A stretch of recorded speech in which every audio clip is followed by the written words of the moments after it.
ঢাকা বিভাগের একটি গুরুত্বপূর্ণ জেলার নাম গাজীপুর। আর গাজীপুর জেলার ভূমি রেজিস্ট্রেশনের জন্য অন্যতম সাবরেজিস্ট্রি অফিস হল গাজীপুর সদর complex sub-registry office. Gazipur city কর্পোরেশনের মারিয়ালী এলাকায় নির্মাণ করা হয়েছে দৃষ্টিনন্দন জেলা রেজিস্ট্রার ও সাব রেজিস্ট্রি অফিস।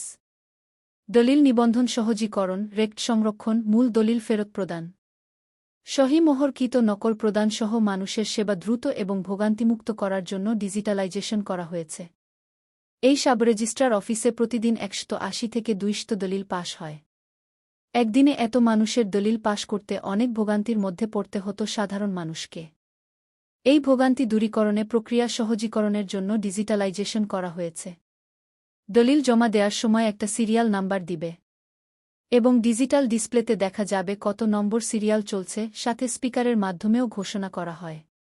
সে অনুযায়ী মানুষ তার সিরিয়াল দেখে তার দলিল করায় নিতে পারবে। এতে মানুষকে দীর্ঘ সময়ের জন্য অনিশ্চয়তায় থাকতে হবে না।